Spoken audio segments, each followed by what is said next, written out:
আসসালামু আলাইকুম রহমতুল্লাহ। আশা করি সবাই ভালো আছো। আলহামদুলিল্লাহ। আমরা অ্যাডভান্স অ্যাকাউন্টিং টুর চ্যাপ্টার 2 করব আজ। Chapter 2 royalty.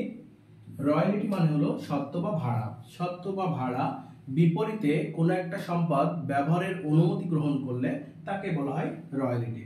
তাহলে আমরা একটা নির্দিষ্ট ভাড়ার বিপরীতে কোনো সম্পদ ব্যবহারের অনুমতি গ্রহণ করলে তাকে বলা হয় রয়্যালিটি, সত্ত্ব বা ভাড়া। এই রয়্যালিটি চ্যাপ্টারের করণীয় হলো, ফার্স্ট টাইম যেহেতু রয়্যালিটি এখানে দুটো পক্ষ চলে আসছে, আমরা একটা ভাড়া নিচ্ছি কোনো কারো কাছ থেকে, তাহলে দুইটা পক্ষ, একটা গ্রহীতা পক্ষ একটা দাতা পক্ষ। তাহলে একটা গ্রহীতা অর্থাৎ ইজারা গ্রহীতা, আর একটা হচ্ছে ইজারা দাতা। তার মানে গ্রহীতাকে বলা হয় লিজি আর দাতাকে বলা হয় লিজর। গ্রহীতা দাতা এর সাথে সাথে আরেকটা পক্ষ চলে আসে, সেটা হলো সাবলিজ। তাহলে আমাদের এই তিন টাইপের ম্যাথ শিখতে হবে। নাম্বার 1 ইজারা গ্রহীতা হিসেবে একবার অঙ্ক করব, নাম্বার 2 ইজারা দাতা হিসেবে অঙ্ক করব, নাম্বার 3 সাবলিজ।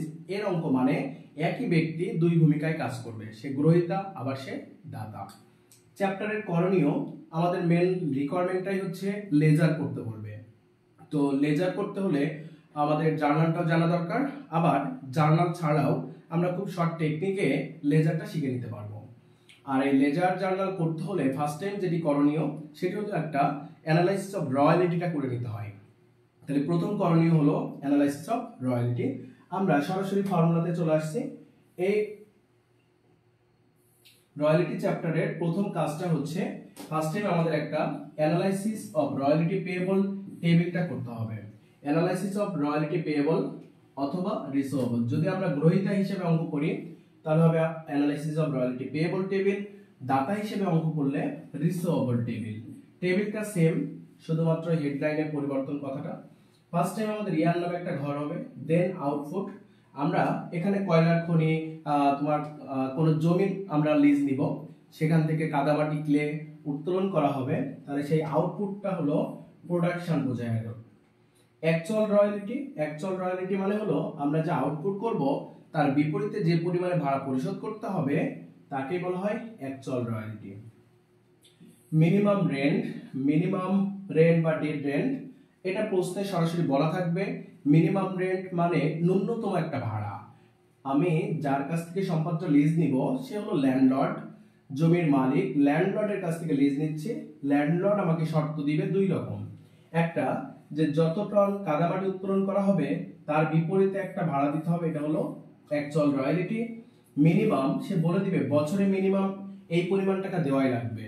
অর্থাৎ যদি আমরা কম উত্তোলন করি তারপরও মিনিমাম একটা পেমেন্ট করা লাগবে। এই অঙ্কে কোনো লাভ খুঁজে পাবো না। ব্যবসায় লাভ আছে, বাট এই অঙ্কে কখনোই লাভ খুঁজে পাবো না। অ্যাকচুয়াল রয়্যালিটি এবং মিনিমাম রেন্ট এই দুটির মধ্যে যেটি বড় হবে অলওয়েজ সেই টাকাটাই পেমেন্ট করে দিতে হবে, অলওয়েজ সেই টাকাটাই পেমেন্ট করতে হবে। তাহলে অঙ্কে কোনো লাভ খুঁজে পাবো না, এই কথাটা খুব গুরুত্বপূর্ণ কথা। অঙ্কের ভিতরে কোনো লাভ থাকবে না। এরপরে মেন কলামটা হলো, এই চারটা কলাম কোনো ব্যাপারই নয়, মেন কলাম হচ্ছে শর্ট ওয়ার্কিং এর। এই শর্ট ওয়ার্কিং কলামটার চারটা স্টেপ আছে। প্রথম স্টেপ হলো সাফার্ড, দ্বিতীয় নাম্বার স্টেপ হচ্ছে রিকুভড, তৃতীয় নম্বর step lapsed, 4 number step CF. Carry forward মানে ব্যালেন্স, ঘাটতির ব্যালেন্সকে ক্যারি ফরওয়ার্ড সিএফ দ্বারা প্রকাশ করা হয়। সাফার্ড মানে হলো শর্ট ওয়ার্কিং মানে ঘাটতি, আর ঘাটতির প্রথম পর্যায়টা হলো সাফার্ড, ওই ঘাটতির ভুক্তভোগী আমরা। আমরা যদি অ্যাকচুয়াল রয়্যালিটিসে একটু দিয়ে যদি বোঝাই, অ্যাকচুয়াল আয় করেছি 50,000 টাকা, আমাদের মিনিমাম দেওয়ার কথা আছে বছরে 1 লাখ টাকা। তাহলে আমরা অ্যাকচুয়াল রয়্যালিটি মানে মনে করে এটা আমরা আয় করলাম, মিনিমাম তোমাকে দিতে হবে 1 লাখ টাকা। তাহলে এখানে 50,000 টাকায় কম করেছি, এই কম করাটাকেই শর্ট ওয়ার্কিং বলা হয়। তো শর্ট ওয়ার্কিং প্রথম পর্যায়টা হলো ঘাটতির প্রথম স্টেপটা হলো সাফার্ড, তাহলে আমরা সাফার্ড করেছি। রিকুভড মানে ঘাটতি হিসাব উঠে যাওয়া, রিকুভড মানে হলো ঘাটতি হিসাব উঠানো। যদি মালিক পক্ষ আমাকে সুযোগ দিবে যে তোমার যদি ঘাটতি থাকে তাহলে একটা নির্দিষ্ট পিরিয়ডের ভিতরে আমরা ঘাটতি টাকাটা উঠাই নিতে পারবো। এই ঘাটতি টাকা উঠে গেলে তাকে বলা হয় রিকুভড, ঘাটতির ব্যালেন্স ওঠানো গেলে তাকে বলা হয় রিকুভড। তাহলে রিকুভ মানে হলো ঘাটতি হিসাব ওঠানো।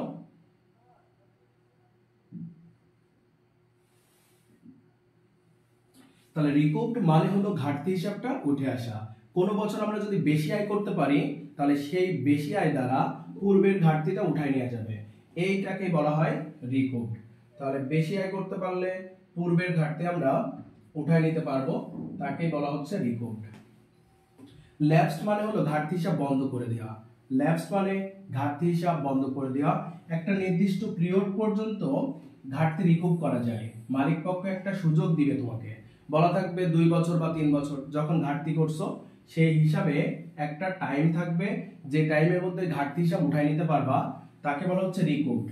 আর যখন ওই পিরিয়ডটা শেষ হয়ে যাবে, উঠায় নেওয়ার সময়টা কমপ্লিট হয়ে যাবে, তখন ঘাটতি থেকে গেলে তাকে আমরা ল্যাপসড বলবো, মানে ঘাটতি হিসাব বন্ধ করে দেওয়া। আসলে ল্যাপস মানে ঘাটতি হিসাব বন্ধ করা।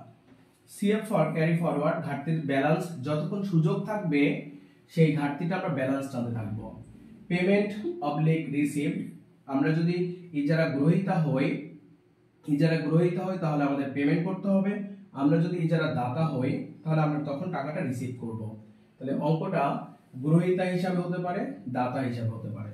এই অঙ্কের মেন হলো এই টেবিলটাই, অ্যানালাইসিস অফ রয়্যালটি পেয়েবল। আমি যখন গ্রহীতা পক্ষ তখন পেয়েবল হবে, আমি যখন দাতা পক্ষ তখন রিসিভেবল হবে। তাহলে ফার্স্ট টাইম এই টেবিলটাই করে নিতে হয়, এই টেবিলটাই মেন। আমরা অঙ্কে যাব তখন বোঝাবো আরেকবার যারা পরে জয়েন করছো। এরপরে প্রয়োজনীয় জাবেদাগুলো অটো হয়ে যায়। এই জাবেদাগুলো একটা অঙ্ক করলেই জাবেদা অটো হয়ে যায়। রয়্যালটি হিসাবভুক্ত করার জন্য আমরা যখন ইজারা গ্রহীতা, তাহলে এখানে নিয়মের এখানে একটা কথা চলে আসবে, ইজারা গ্রহীতার বই। জাবেদাটা হবে প্রয়োজনীয় জাবেদা ইজারা গ্রহীতা।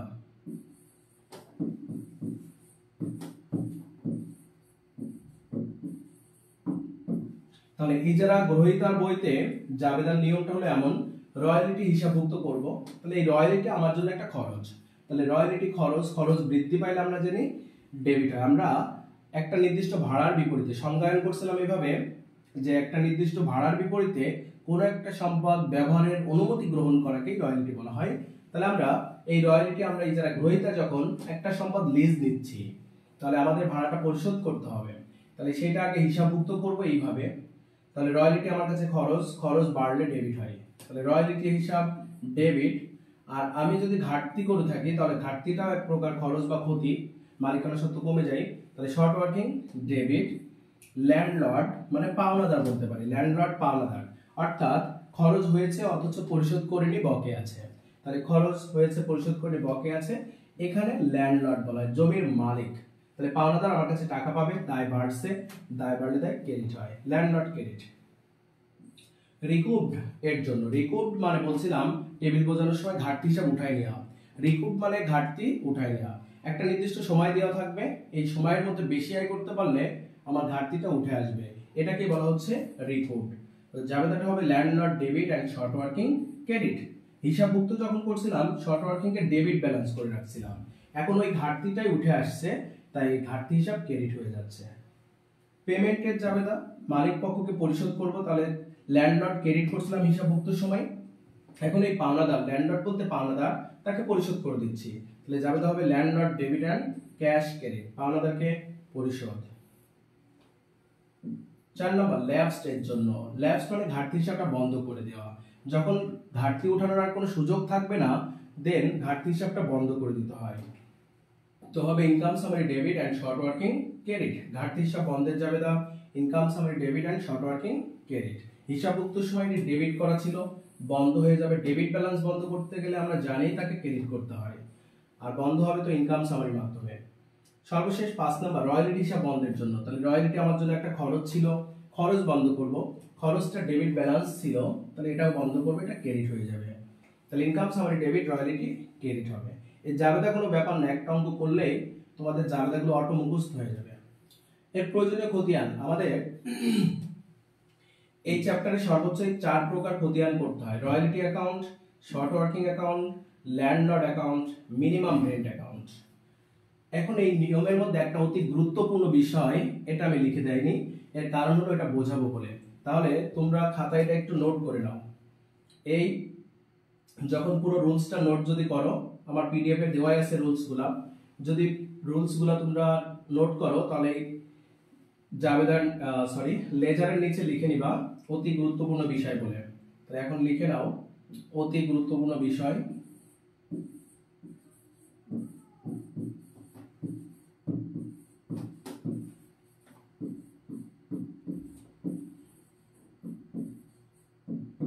অতি গুরুত্বপূর্ণ বিষয়। এই অঙ্কের মেন পয়েন্টটা হলো এটা। এই চ্যাপ্টারের এই দুর্বল পয়েন্ট হলো আমি এখন যেটা লিখব, এই পয়েন্টটা বুঝতে পারলে পুরো চ্যাপ্টারই হয়ে যায়। এই পয়েন্টটাই মেন পয়েন্ট। তাহলে 1 নাম্বার পয়েন্টটা হচ্ছে রিকুভড, পাওয়ার টু রিকুভড,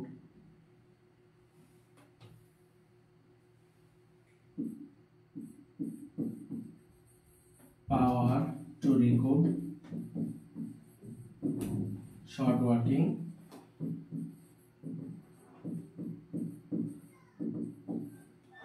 তাহলে power to recoup short working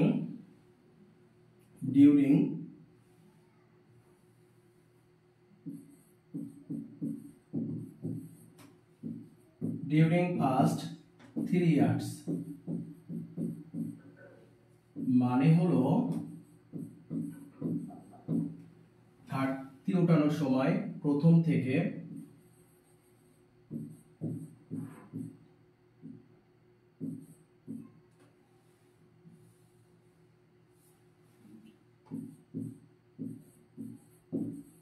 ঘাটতি ওঠানোর সময় অঙ্কের শুরু থেকে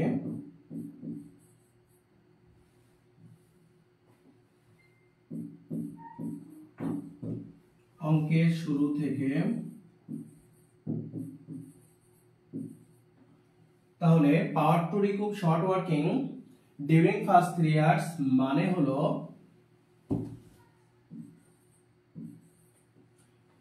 3 ইয়ার্স মানে হলো ঘাটতি ওঠানোর সময় অঙ্কের শুরু থেকে 3 বছর, অঙ্কের শুরু থেকে 3 বছর। তাহলে এই পয়েন্টটাই হচ্ছে অঙ্কের মেন পয়েন্ট, যে ঘাটতি ওঠানোর সুযোগটা মালিক কতদিন তোমাকে দিয়েছে। তাহলে power to recoup short working during first 3 years, প্রশ্নের মধ্যে এভাবে ভাষাটা থাকবে। এর মানে হলো ঘাটতি ওঠানোর সময় অঙ্কের শুরু থেকে 3 বছর, ঘাটতি ওঠানোর সময় অঙ্কের শুরু থেকে 3 বছর। এই পয়েন্টটাই মেন। ঘাটতি কখন হলো সেটা দেখবো না আমরা, অঙ্ক কখন শুরু করেছিলাম সেই বছরটা থেকেই আমার 3 বছর পর্যন্ত সুযোগ থাকবে। 3 বছরের পরে যদি কখনো ঘাটতি হয় তাহলে ওই ঘাটতি আর ব্যালেন্স টানা যাবে না, সাথে সাথেই ল্যাপস করে দিতে হবে। ওই ঘাটতির আর কোনো ব্যালেন্স টানা যাবে না, সাথে সাথেই ল্যাপস করে দিতে হবে। ওকে, এটুকু লেখা হয়েছে সবার?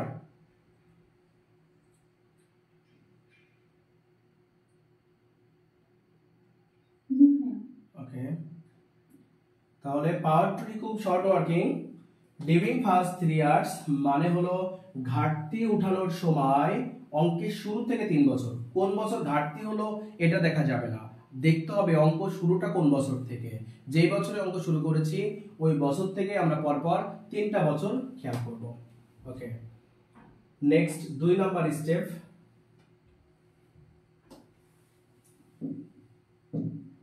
2 নাম্বার পয়েন্টটা হলো power to recoup short working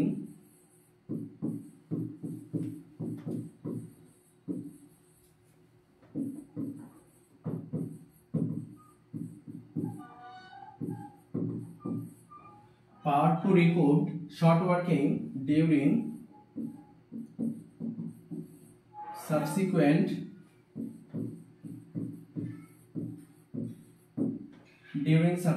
3 years। তাহলে power to recoup short working during subsequent 3 years oblique next 3 years oblique following 3 years।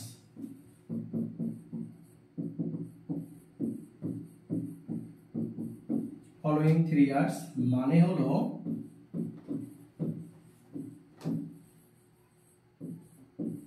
ঘাটতি উঠানোর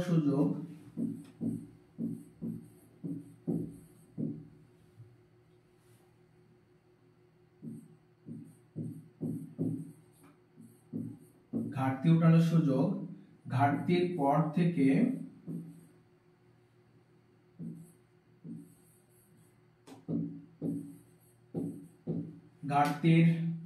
থেকে 3 বছর।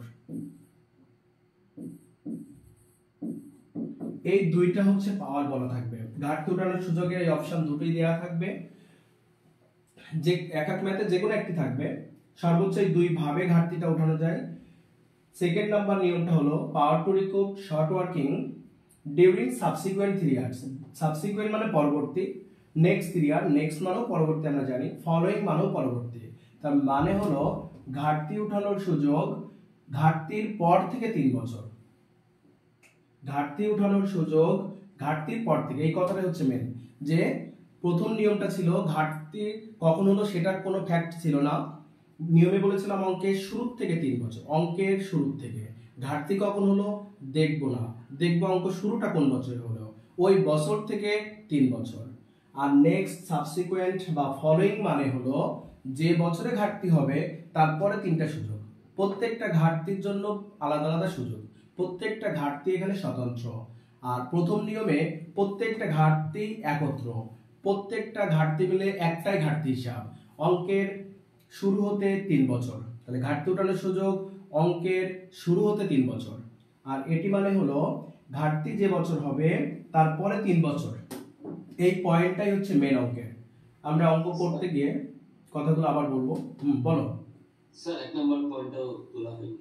আচ্ছা, তা আমি এখানে লিখে দিচ্ছি 1 নম্বর পয়েন্টটা, আবার ওইখানে লিখলে মুছে যায় সাথে সাথে। তাহলে number 1 power to recoup short working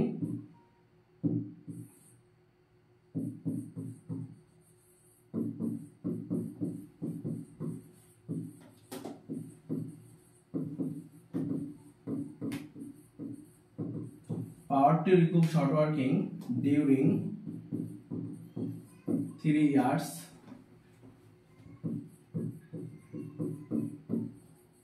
মানে হলো ঘাটতি উঠানোর সুযোগ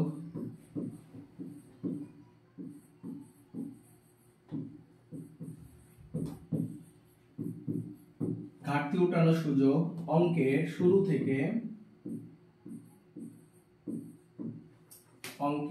থেকে 3 বছর।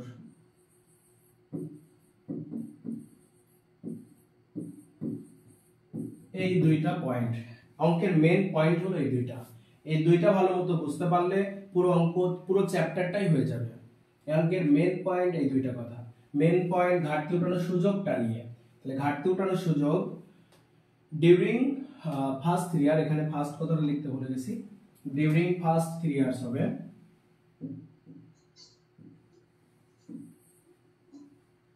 During first 3 years. তাহলে power to recoup short working during first 3 years মানে হলো ঘাটতি উঠানোর সুযোগ অঙ্কের শুরু থেকে 3 বছর। তাহলে ফার্স্ট 3 ইয়ার্স মানে হলো ঘাটতি উঠানোর সুযোগ অঙ্কের শুরু থেকে 3 বছর। অঙ্ক যখন যে বছরে শুরু করবো ওই বছর থেকে 3 বছর। 3 বছর কখন ঘাটতি হলো দেখবই না, 3 বছর পরে যখনই ঘাটতি হবে সেই বছরের সাথে সাথে ল্যাপসড হয়ে যাবে। আর 2 নম্বর হলো যে বছরে ঘাটতি হবে তারপর থেকে ঘাটতির উঠানোর সুযোগ শুরু হবে, প্রত্যেকটা ঘাটতির জন্য আলাদা সুযোগ থাকবে। প্রথম নিয়ম টোটাল ঘাটতির জন্য একটাই সুযোগ, অঙ্কের শুরু হতে 3 বছর। 3 বছর পরে ঘাটতি হইলো সাথে সাথে ল্যাপসড হয়ে যাবে। আচ্ছা, তাহলে আমরা একটা ম্যাথে চলে আসি, কথাটা সেখানে আরো ক্লিয়ার বোঝানোর চেষ্টা করবো ইনশাআল্লাহ। ওকে, উঠানো হয়েছে প্রাঞ্জল? হ্যাঁ স্যার। তাহলে আমরা একটা পোস্টে চলে আসি সরাসরি। Number 1, problem number 1। এই অঙ্কে তাহলে আমরা বুঝলাম শুরু থেকে দুটি পক্ষ থাকবে, একটা গ্রহীতা পক্ষ একটা দাতা পক্ষ। ফার্স্টে আগে বুঝে নিতে হবে কে গ্রহীতা আর কে দাতা। তাহলে আমরা পড়ছি, Akij limited leased A land from হতে মিস্টার ইশরাক। তাহলে এখানে আকিজ লিমিটেড লিজড এ ল্যান্ড, আকিজ লিমিটেড একটা ল্যান্ড লিজ দিচ্ছে, ইজারা নিচ্ছে, ফ্রম হতে মিস্টার ইশরাক। তাহলে ইশরাক হতে আকিজ লিজ গ্রহণ করছে। তাহলে আকিজ বলতো কি ভাই? গ্রহীতা। তাহলে ফ্রম হতে মিস্টার ইশরাক, ইশরাক হলো দাতা। তাহলে তারপরে আগে আমরা অন এ রয়্যালিটি অফ টাকা 5 পার টন, পার টনে 5 টাকা রয়্যালিটি দিতে হবে। এই প্রতি টনের 5 টাকা রয়্যালিটি, এটাকে বলা হয় অ্যাকচুয়াল রয়্যালিটি। 1 টন উত্তোলন করব 5 টাকা রয়্যালিটি দিতে হবে, এটাই হলো actual royalty. Of clay raised কাদামাটি উত্তোলনের জন্য উইথ এ মিনিমাম রেন্ট 50,000 এই ইয়ার, মিনিমাম রেন্ট 50,000 এই ইয়ার, প্রতি বছর 50,000, এটি অলওয়েজ দেওয়া থাকবে এইভাবে। and power to recoup short working during the first 4 years, এই যে এই অঙ্কের পুরো অঙ্কের কাহিনী এই লাইনে, এই পুরো অঙ্কের কাহিনীটা হচ্ছে এই লাইনের মধ্যে বলা হচ্ছে power to recoup short working during the first 4 years। তাহলে এটা রুলস নাম্বার কত বলো তো? ঘাট power to recoup এর 1 number rules, power to recoup short working during the first 4 year। এই অঙ্কের পয়েন্ট হলো এইটুকু। তাহলে ঘাটতি উঠানোর সুযোগ ফার্স্ট 4 ইয়ার মানে অঙ্কের শুরু থেকে 4 বছর, অঙ্কের শুরু হতে 4 বছর। কখন ঘাটতি হলো দেখবই না, কখন ঘাটতি হলো এই অঙ্কে আমরা দেখবই না সেটি। Claim raised during the first 5 years were as follows, আমাদের ইয়ার আছে 12 হতে 16 পর্যন্ত, 5টা বছর আছে, আউটপুট গুলো দেওয়া আছে, 5 বছরের উত্তোলনের পরিমাণটা দেওয়া আছে। রিকোয়ারমেন্ট কি বলছে? Show the royalty analysis in the books of Akij. এটা বি পার্টে আসবে যখন, তখন শুধুমাত্রই যেটা আমরা টেবিল করি ওটা মূল অঙ্কের জন্য ওয়ার্কিং, তো বি পার্টে আসলে ওই ওয়ার্কিংটাই তখন রেকর্ড হয়ে যাবে। তাহলে শো দ্য রয়্যালিটি অ্যানালাইসিস টেবিলটা করতে হবে বুকস অফ আকিজ লিমিটেড। তাহলে আকিজ কে ছিল ভাই? গ্রহীতা ছিল, গ্রহীতা ছিল। তাহলে আকিজ গ্রহীতা, গ্রহীতা মানে অ্যানালাইসিস অফ রয়্যালিটি পেয়েবল হবে, টেবিলের নাম লিখবো অ্যানালাইসিস অফ রয়্যালিটি পেয়েবল, অর্থাৎ ল্যান্ডলর্ড আমার কাছে কত টাকা পাবে তার একটা হিসাব এই টেবিলের মাধ্যমে করা হবে। তাহলে ইয়ার আছে 5টা, সারি হবে অলওয়েজ একটি বেশি, তাহলে ইয়ার আছে 5টা, সারি কাটো 6টা, আর কলাম তো আমরা যে রুলসটা দেখলাম সেই রুলস মাফিক। সরাসরি চলে আসছি সমাধানে। প্রবলেম 1,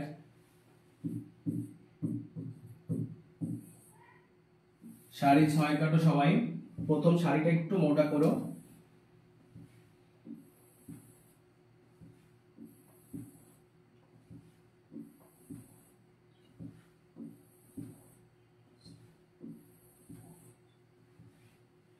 তাহলে ইয়ার যা থাকবে সারি হবে তার থেকে অলওয়েজ একটি বেশি, আর কলামটা এইভাবে হবে।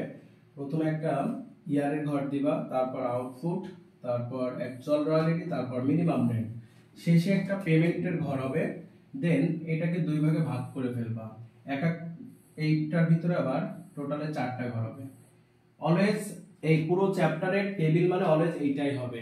এটা always analysis of royalty payable হতে পারে কখনো, যখন গ্রহীতা তখন নাম হবে পেয়েবল, যখন দাতা তখন হবে রিসিভেবল। তো ছকের উপরে analysis of royalty payable,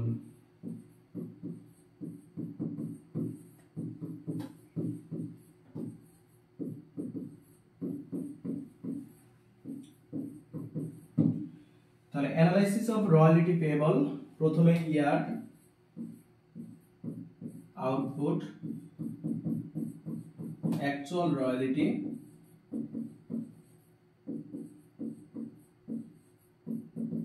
minimum rent,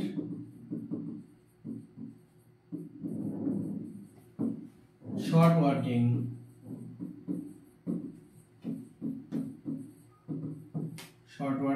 এই ঘরটার নাম হলো suffered, recouped, lapsed, CF carry forward, balance, sorry payment.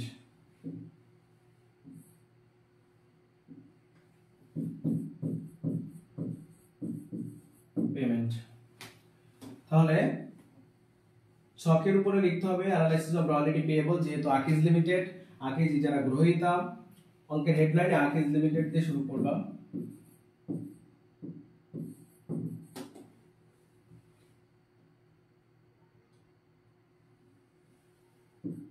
তাহলে Akij Limited analysis of royalty payable, then ছকটা ইয়ার প্রশ্নে দেওয়া থাকবে অলওয়েজ, ইয়ার প্রশ্নে দেওয়া আছে দেখো 12 হতে 16 পর্যন্ত, দেখে দেখে লিখে দিবা 2012, 13, 14, 15, 2016। আউটপুট গুলো অলওয়েজ দেওয়া থাকবে। এই অঙ্কের মেন হলো শর্ট ওয়ার্কিং, ওই কলামগুলাই মেন। আউটপুট সবসময় এভাবে দেওয়া থাকবে। তাহলে আউটপুট গুলো দেওয়া আছে 8000, 10000, কমা হবে 8,000 10,000 7 20 25 8 10 7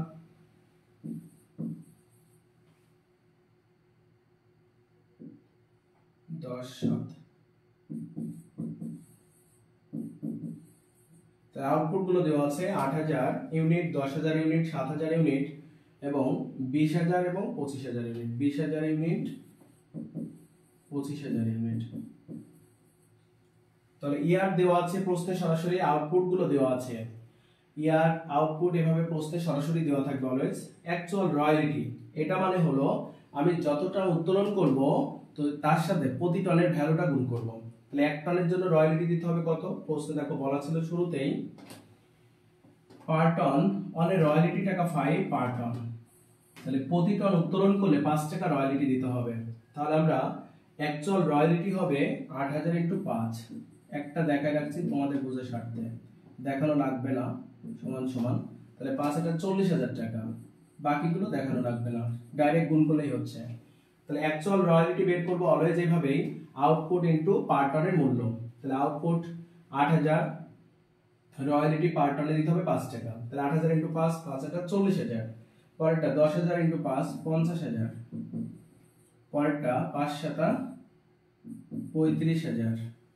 20,000 1 লাখ। 25,000 5 25 125 1 লাখ 25,000। অ্যাকচুয়াল রয়্যালিটি পেয়ে গেছি। যদি কারোর কোনো প্রবলেম হয় তাহলে অবশ্যই বলবা। তাহলে ইয়ার আউটপুট অ্যাকচুয়াল রয়্যালিটি বের করব, আউটপুট ইনটু পার টনের ভ্যালু অলওয়েজ। মিনিমাম রেন্ট 50,000 দেওয়া আছে, মিনিমাম 50,000 প্রতি বছরে সমান হয়। মিনিমাম রেন্ট 50,000 প্রতি বছরেই সমান হবে। তাহলে মিনিমাম রেন্ট 50,000 এটি প্রতি বছরেই সমান। এই 4টা কলাম, এই যে একটা ম্যাথ করলাম তো 100টা ম্যাথ করবে, এভাবেই হবে, কখনো কোনো পরিবর্তন হবে না। পরিবর্তনটা হবে এই শর্ট ওয়ার্কিং এর কলামটা, এইটাই মেন। তাহলে শর্ট ওয়ার্কিং এর বিষয়বস্তুগুলো একবার বুঝাই যদি। শর্ট ওয়ার্কিং প্রথম কলামের নাম হলো সাফার্ড, মানে ঘাটতির প্রথম স্তর। শর্ট ওয়ার্কিং মানে ঘাটতি, ঘাটতির প্রথম স্তর হলো সাফার্ড, যে আমি ভুক্তভোগী, ঘাটতির ভুক্তভোগী আমরা। রিকুভড মানে ঘাটতি হিসাব উঠানো। ঘাটতি উঠে আসবে কখন? যখন আমরা কোনো বছরে বেশি আয় করতে পারবো, তখন ওই ঘাটতি হিসাব উঠে আসবে, তাকে বলা হয় রিকুভড। ল্যাপসড মানে হলো ঘাটতি হিসাব বন্ধ করে দেওয়া। ঘাটতি কখন বন্ধ করব? যখন ঘাটতি উঠানোর আর কোনো সুযোগ থাকবে না। যখন ঘাটতি হিসাব উঠানোর সুযোগ থাকবে না তখন ওই ঘাটতি হিসাব বন্ধ করে দেব, এটাকে বলা হয় ল্যাপসড। সিএফ ক্যারি ফরওয়ার্ড, ওই ঘাটতির ব্যালেন্স টানবো, যতক্ষণ না সুযোগ শেষ হচ্ছে ততক্ষণ ঘাটতি হিসাবে ব্যালেন্স টানতে থাকবো। পেমেন্ট করব অলওয়েজ আমরা অ্যাকচুয়াল রয়্যালিটি এবং মিনিমাম রেন্ট দুটির মধ্যে যেটি বড় টাকা সেটি মালিক পাবে অলওয়েজ, সেটি পেমেন্ট করব। অঙ্কে কোনো লাভ নেই বলেছিলাম, অঙ্কে কোনো লাভ নেই, ব্যবসায় লাভ আছে। এই অঙ্কে কখনোই লাভ বুঝতে যাবা না, তাহলে ভুল করবা।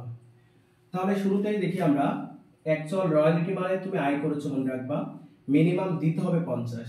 তাহলে আয় করেছি 40,000, মিনিমাম আমাকে 50,000 টাকা দিতে হবে। তাহলে প্রথম বছরেই সাফার করলাম 10,000 ঘাটতি হলো আমার। আয় করলাম 40,000, মিনিমাম পে করতে হবে 50,000। তাহলে 10,000 টাকা কম আয় করেছি, এই কম আয়টাই হলো সাফার্ড। রিকুভ মানে বলেছিলাম ঘাটতি হিসাব উঠায় আসা। তো যে বছরে ঘাটতি হয় সেখানে তো আর ঘাটতি উঠবে না। ঘাটতি কখন উঠবে? যখন আমরা বেশি টাকা আয় করতে পারবো। নেক্সট কোনো ইয়ারে যদি বেশি আয় করতে পারি দেন ঘাটতিটা রিকুভড হয়ে যাবে। ল্যাপসড মানে ঘাটতি হিসাব বন্ধ করে দেওয়া। বন্ধ তো এখন হবে না। এই অঙ্কে power to recoup short working during first 4 year, first 4 year সুযোগ দিয়েছে, মানে 12 13 14 15 এই পর্যন্ত আমাকে সুযোগ দেওয়া হয়েছে। ফার্স্ট 4 ইয়ার মানে হলো অঙ্কের শুরু থেকে 4 বছর, নট ঘাটতির শুরু থেকে, অঙ্কের শুরু থেকে বলেছি। প্রথম বছরে যদি ঘাটতি নাও হয় তাও কাউন্ট করতে হবে প্রথম বছর থেকেই। তাহলে ফার্স্ট 4 ইয়ার কথার অর্থ হলো অঙ্কের শুরু থেকে 4 বছর। এই পয়েন্টটাই মেন পয়েন্ট, পুরো চ্যাপ্টারের এই কথাটাই main. Power to recoup short working during first 4 year, প্রথম 4 বছর। তাহলে এই 4 বছর পর্যন্ত ল্যাপস করা যাবে না, সুযোগ আছে। সিএফ ফর ব্যালেন্স, এই 10,000 টাকা ঘাটতি এটা এখন ব্যালেন্সে চলে যাবে, যেহেতু পরবর্তী বছরে সুযোগ আছে উঠাই নেওয়ায়, এই কারণে এটা ব্যালেন্স টানতে থাকবো আমরা। পেমেন্ট পরিশোধ করব, আয় করেছি 40, দিতে হবে 50, তাহলে পেমেন্ট করবো অলওয়েজ বড়টা 50,000। এই বেশি পেমেন্ট করতে হবে বলেই তো ঘাটতি হচ্ছে, তাহলে অঙ্কে কোনো লাভ নেই। মালিক বলেছে পার টন হিসেবে আমাকে রয়্যালটি দিতে হবে 5 টাকা, সেই হিসেবে 40,000 টাকা দিতে হয় হিসাব করলে, কিন্তু বলার শুধু শর্তের মধ্যে আবার মিনিমাম 50,000 পে করাই লাগবে। তাহলে মিনিমাম 50,000, অ্যাকচুয়াল আর মিনিমামের মধ্যে যেটি বড় পেমেন্ট করব সেটি অলওয়েজ, তাহলে পেমেন্ট 50,000। 13 সালে আয় করেছি 50, দিতেও হবে 50, আয় ব্যয় সমান হয়ে গেছে, তাহলে কোনো সাফার নেই, রিকুভড হবে না, কারণ বেশি আয় নেই। যখন বেশি আয় করতে পারবো তখন রিকুভড হবে, যখন বেশি আয় করতে পারবো তখন রিকুভড হবে, তাহলে রিকুভ নাই। ল্যাপসড হবে না, সুযোগ আছে, এই সুযোগটাই মেন, অঙ্কের শুরু থেকে 4 বছর। তাহলে ঘাটতিতে 10,000 ছিল, পূর্বের ওই 10,000 ব্যালেন্স পরবর্তী বছরে নামাই দিতে হবে, ওই ব্যালেন্স যতক্ষণ সুযোগ থাকবে ওই ব্যালেন্স টানতে হবে তত বছর। পেমেন্ট করব বড়টা, অ্যাকচুয়াল আর মিনিমাম দুটি সমান, তার মানে দুটি সমান করতে 50,000 পেমেন্ট করতে হবে। ল্যাপসড হবে কখন? ল্যাপসড হবে 4 বছর, ফার্স্ট 4 ইয়ার, ঘাটতি উঠানোর সুযোগ দিয়েছি আমি তোমাকে প্রথম থেকে 4 বছর, অঙ্কের শুরু থেকে 4 বছর। এই 4 বছরের মধ্যে কোনো ল্যাপস হতে পারবে না। ল্যাপস মানে কি? ঘাটতি হিসাব বন্ধ করে দেওয়া। যেহেতু সুযোগ আছে আমার সামনের বছর বেশি আয় করলেই ঘাটতিটা উঠাই নিতে পারবো, রিকুপ করতে পারবো, এই জন্য আর ল্যাপসড হবে না। বুঝতে পারছো? ল্যাপসড মানে বন্ধ করা, সুযোগ যখন শেষ হবে তখন বন্ধ হবে। ওকে, মানে পুরো চ্যাপ্টারের কথাটাই কিন্তু একটু মনোযোগ দিয়ে শুনি, পুরো চ্যাপ্টারের কথাটাই একটা অঙ্কের মধ্যে আমাকে বলতে হচ্ছে, তো আমরা ধারাবাহিকভাবে করব, আশা করি সব ক্লিয়ার বুঝে যাবা। ঠিক আছে, একটা থেকে সবকিছু 100% আসবে না, কারণ পুরো চ্যাপ্টারের এই রুলস, এই যতটুকু কথা বলছি এর বাইরে নতুন কথা আসবে না। ওকে, পরের বছর আয় করেছি 35, দিতে হবে 50, আবারও ঘাটতি করেছি, তাহলে 15,000 টাকা সাফার্ড, তাহলে ঘাটতির পরিমাণ 15,000। রিকুভড হয়নি, কারণ বেশি আয় না করতে পারলে রিকুভড হবে না, বেশি আয় না করতে পারলে রিকুভড হবে না। ল্যাপসড হবে না, সুযোগ আছে, এই ল্যাপসড মানে ঘাটতি হিসাব বন্ধ করে দেওয়া, এই ঘাটতি উঠানোর সুযোগটাই অঙ্কের মেন, এইটাই কিন্তু বারবার বলছি। বলা আছে ফার্স্ট 4 ইয়ার, অঙ্কের শুরু থেকে 4 বছর, কোন বছর ঘাটতি হলো সেটাও দেখবো না, অঙ্কের শুরু থেকে 4 বছর দেখবো। তাহলে 4 বছর আমার তো এখনো সুযোগ আছে, আরেকটা বছর কিন্তু সুযোগ আছে। ফার্স্ট 4 ইয়ার মানে আমার সুযোগ আছে এই 15 সাল পর্যন্ত, এই 15 সালের আগে কখনোই ল্যাপস করা যাবে না, এইটা মাথায় রাখি।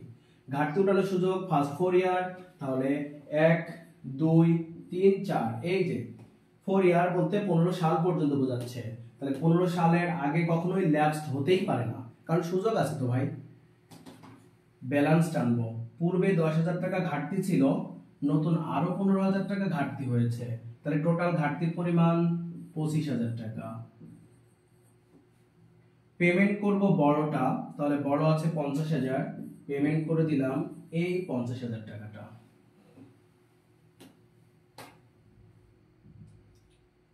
এবার 15 সালটা মনোযোগ দিয়ে বুঝি আমরা। অ্যাকচুয়াল রয়্যালিটি আয় করেছি 50,000, মিনিমাম আয় করেছি 1 লাখ, মিনিমাম দিতে হবে 50,000 টাকা। তাহলে এবার বেশি আয় করলাম কত টাকা বলো তো? 50,000 টাকা। তাহলে আমরা বেশি আয় করেছি, এবার বেশি আয় যদি করা যায়, বেশি আয় করেছি তাহলে সাফার্ট নেই, বেশি আয় করলে ঘাটতি হিসাব, পূর্বের ঘাটতি হিসাব উঠাই নেওয়া যাবে। তাহলে পূর্বে ঘাটতিতে আছে কত ভাই? 25,000 টাকা। ঘাটতির থেকে বেশি রিকুভড হতে পারবে না, শুধু ঘাটতিটা উঠায় নেওয়ার সুযোগ দিয়েছে মালিক, এই কারণেই বলছিলাম অঙ্কে কোনো লাভ নেই। তাহলে এখানে রিকুভড হয়ে যাবে এই 25,000। আমি মোট বেশি আয় করেছি 50,000, কিন্তু আমার ঘাটতিতে আছে মাত্র 25, ঘাটতির থেকে বেশি রিকুভড হতে পারে না, শুধু ঘাটতি হিসাব উঠানোরই সুযোগ দিয়েছে মালিক, আর বেশি বাকি টাকাটা মালিকই বাড়িয়ে নিয়ে যাবে। তাহলে আমার ঘাটতিতে ছিল 25,000, তো পুরো 25,000 টাকায় রিকুভড হয়ে গেছে, পুরো 25,000 টাকায় রিকুভড হয়েছে। এবার একটু বোঝাই, যদি এই পুরো 25,000 ঘাটতির এই পুরোটা রিকুভ না হয়ে সে মনে করো 20,000 টাকা রিকুভড হইতো, তাহলে এই ল্যাপস হয়ে যেত 5,000 টাকা, কারণ ঘাটতি উঠানোর সুযোগ কিন্তু এই লাস্ট 15 সাল পর্যন্ত, ফার্স্ট 4 ইয়ার মানে 15 সাল পর্যন্ত ঘাটতি উঠাইতে পারবো, 15 সালের পরে কোনো সুযোগই থাকবে না। তার মানে 15 সালে আমরা ল্যাপস করে দিতাম যদি পুরো ঘাটতিটাই না উঠতো। বলো এটা কি বুঝছো? যদি সে 1 লাখের জায়গায় 70,000 হতো, এমন হতো, একটু যদি বুঝি আমরা 15 সাল মনে করো, এটা আমি 15 সাল দিয়ে বোঝাচ্ছি। আয় করলাম 70,000, মিনিমাম 50 দিতে হবে, তাহলে ঘাটতিতে নেই, সাফার নেই, তো বেশি আয় আছে তাহলে রিকুভ হতো। তাহলে আমার ঘাটতিতে মোট আছে 25,000 টাকা, কিন্তু আমরা বেশি আয় করেছি কত ভাই? 20,000 টাকা। তাহলে 20,000 টাকা আমরা রিকুভ করব, যতটুকু বেশি আয় ততটুকু রিকুভ, তবে ঘাটতির থেকে বেশি নয়।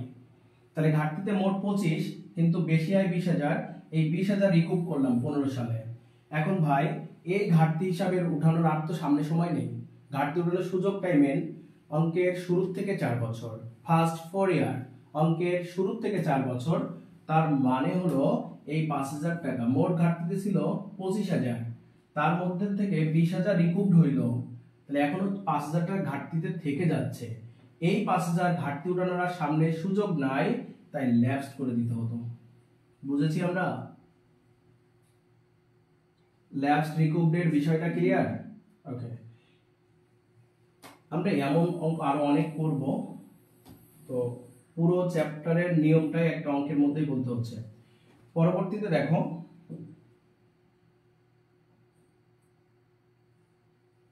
এখন আমরা কি করব? পেমেন্ট করব। তাহলে আমাদের ল্যাপস হচ্ছে না, কারণ ঘাটতিতে কোনো ব্যালেন্স নেই, পুরো ঘাটতিটাই ধরেই উঠে এসেছে, তো ল্যাপস হচ্ছে না, ঘাটতির কোনো ব্যালেন্স থাকছে না। এখন পেমেন্ট করব বলছিলাম, যেটি বড় সেটি, তো বড়টার থেকেই কিন্তু রিকুভ করা হয়, তো যখন রিকুভ থাকবে তখন পেমেন্টটা হবে অ্যাকচুয়াল রয়্যালিটি থেকে, অর্থাৎ বড়টা থেকে রিকুভটা বাদ দিয়ে হবে পেমেন্ট, তাহলে পেমেন্ট হবে 75,000 টাকা। রিকুভ করা মানে মালিকের টাকায় ভাগ বসানো, তাহলে মালিকই আমাকে সুযোগ দিয়েছে ঘাটতিটা উঠাই নেওয়ার, তাহলে মালিকের পাওনা ছিল কিন্তু এই 1 লাখ টাকা, মালিক আমার কাছ থেকে বেশি টাকা নেবে বলেছে অলওয়েজ, তাহলে মালিক নেবে 1 লাখ, কিন্তু মালিক ওই যে সুযোগ দিয়েছিল রিকুভ করার, তাই ঘাটতি হিসাব উঠাই নিলাম আমরা 25,000 টাকা। তাহলে এই 25,000 তো মালিকের টাকা থেকেই নিয়ে নিচ্ছি, তাহলে মালিককে আর পেমেন্ট করতে হবে কত? এই 75,000। তাহলে মনে রাখবো রিকুভ বাদ দিয়ে পেমেন্ট হয়, যে বছরে রিকুভড থাকবে সেই বছরে অ্যাকচুয়াল রয়্যালিটি থেকে রিকুভটা বাদ দিয়ে করতে হবে পেমেন্ট। আশা করি বুঝতে পারছো। পরের বছরে আয় করেছি 1,25,000, মিনিমাম 50,000 দিতে হবে, তাহলে বেশি আয় করেছি আমরা। এখন বেশি আয় করলে সাফার হচ্ছে না, বেশি আয় করলে আমরা জানি রিকুভড হয়, কিন্তু রিকুভড এই বছরে তো হবে না, কারণ আমার ঘাটতিতে কোনো টাকা নেই, এখানে বলেছি অঙ্কে কোনো লাভ নেই, শুধু ঘাটতিটাই রিকুভ করা যাবে, ঘাটতি হিসাবটাই উঠাই নিয়ে যাবে, আর অলওয়েজ বড়টাই মালিককে পেমেন্ট করতে হবে, তাহলে মালিক নিয়ে চলে যাবে 1,25,000। হ্যাঁ, ঘাটতি থাকলেও তো এই বছর দিতে পারতাম না। ঘাটতি যদি থাকতো তাহলে এখানে রিকুভ হতো, কিন্তু ঘাটতি থাকার আর কোনো সুযোগই ছিল না আসলে, কারণ প্রথম 4 বছরের পরে আর ঘাটতি রাখার কোনো সুযোগই থাকবে না, মানে এখানে ঘাটতি থাকার পসিবলই ছিল না এখানে আর কি। কিন্তু মনে করো ঘাটতি উঠানোর সুযোগ আছে, ঘাটতিতে ব্যালেন্স আছে সেইখানে, তাহলে আবারও রিকুভ করতাম আমরা, কিন্তু আমার ঘাটতিতে টাকা নেই, ঘাটতি উঠানোর সুযোগ নেই বলে, হ্যাঁ এই বছরে যদি 16 সালে যদি ঘাটতি করতাম, 16 সালেই ল্যাপস করতাম, 16 সালে যদি ঘাটতি হতো 16 সালেই ল্যাপস, কারণ ঘাটতি উঠানোর সুযোগ ফার্স্ট 4 ইয়ার, প্রথম 4 বছরের পরে আর কোনো সুযোগ নেই। বলো স্যার, যে ল্যাপসে 5,000 টাকা গেল, তাই ধরে যে একটা উদাহরণ দিছিলেন না, দেখি 70,000, তাহলে 5,000 টাকা সাপোজ এদিকে ধরে দেওয়া হতো, তো ল্যাপস হলে ওটা 5,000 কিছু হতো না পরের বছর। না না না, ল্যাপসের আর কোনো বিষয় না, ল্যাপস মানে ঘাটতি বন্ধ করে দেওয়া, ও হিসাব বই থেকে ক্লোজ করে দেওয়া। ওকে, 5,000 টাকা মালিকও পেল না, কেউ পেল না, ওইটা হচ্ছে আয় ব্যয় হিসাব, ইনকাম স্টেটমেন্টে বসে ওই হিসাবটা বন্ধ হয়ে যেত, আমার আয়কে কমাই দেওয়া হতো। আচ্ছা, এবার মনে করো আমি একটা 17 সাল দিয়ে যদি একটু বোঝাই, 17 সালে মনে করো এখানে আছে যে 9,000 মিনিমাম দিতে হবে, তাহলে অ্যাকচুয়াল রয়্যালিটি হতো 5,45,000, অ্যাকচুয়াল হতো 45,000, মিনিমাম তো আমরা সবাই জানি 50 দিতে হবে, তাহলে এই বছরটা দিয়ে যদি একটু বোঝাই এক্সট্রা এক্সট্রা যদি একটু বোঝাই আমি তোমাদের বোঝানোর স্বার্থে, যদি এমন আরেকটা বছর থাকতো অঙ্কে, তাহলে দেখো ভাই ঘাটতি করেছে এখানে, তাহলে ঘাটতির পরিমাণটা কত হতো? 5,000 টাকা। রিকুপ তো হবে না, এই ঘাটতি কি করে দিতাম তোমরা একটু বলো তো, এতক্ষণ বোঝানোর ভিত্তিতে একটু বলো তো। ল্যাপস করে দিতাম। গুড, এই তো শিখে ফেলেছো। এই 5,000 টাকা ল্যাপস করে দিতাম, কারণ ঘাটতি উঠানোর সুযোগটাই বলেছি বারবার, এই অঙ্কের মেন পয়েন্ট। অঙ্কের শুরুর থেকে 4 বছর ঘাটতি উঠাইতে পারবো কতদিন? অঙ্কের শুরুর থেকে 4 বছর। তাহলে শুরুর থেকে 4 মানে 12, 13, 14, 15 কখন ঘাটতি হলো সেটা দেখা যাবে না। অঙ্কের শুরুর বছর থেকে 4টা বছর দেখতে হবে, এই 15 পর্যন্ত সুযোগ। তাহলে 17 সালে যদি আমার ঘাটতি হয়, সাথে সাথে ওই বছরেই ল্যাপস করে দিতে হবে। তাহলে ঘাটতির কোনো ব্যালেন্স টানা যাবে না, আমরা পেমেন্ট করে দিতাম বড় টাকাটা অলওয়েজ। তাহলে পেমেন্ট করতাম 50,000 টাকা। আচ্ছা, একটু ফিডব্যাক যদি নেই এবার, একটু একটু বুঝছো কিনা? 100% বুঝতে বলিনি আমি আজকে, একটু একটু একটু একটু হলেও বুঝছো কিনা?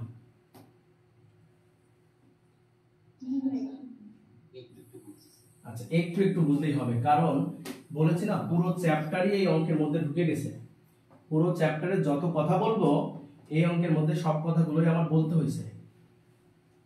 আচ্ছা, বাকি যারা আছো তারাও একটু ফিডব্যাক দাও।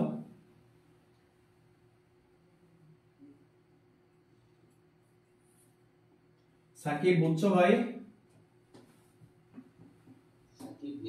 সাকিব নেই? আচ্ছা, সুমাইয়া তুমি কি বুঝতে পারছো ক্লাসটা?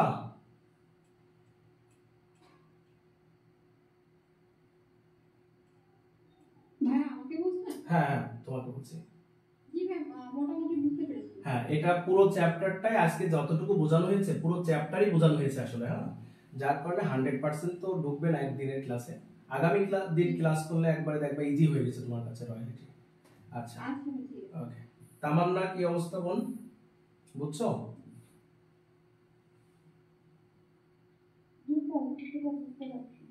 ওকে, ঠিক আছে। তাহলে আমাদের রিকোয়ারমেন্টে বলা ছিল এইটুকুই করতে। রিকোয়ারমেন্টে শুধুমাত্র সোদা রয়্যালিটি অ্যানালাইসিস, শুধুমাত্র এই রয়্যালিটি অ্যানালাইসিসটাই করতে বলেছিল, আমরা সেটি করে দেখালাম, আমাদের অঙ্কের সমাধান শেষ হলো। বি পার্টে যখন আসবে এটুকুই আসবে, আর এই অঙ্কের মেন পয়েন্টটাই হলো এই অংশটুকু। এরপরে জার্নাল করতে বলতে পারে, লেজার বলতে পারে, যার এই টেবিল সঠিকভাবে হবে তার জাবেদা লেজার কোনো ব্যাপার না।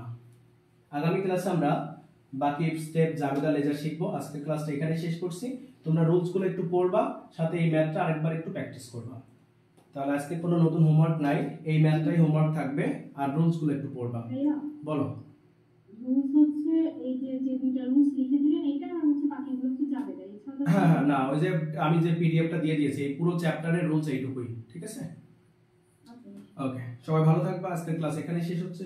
আসসালামু আলাইকুম ওয়া রাহমাতুল্লাহ।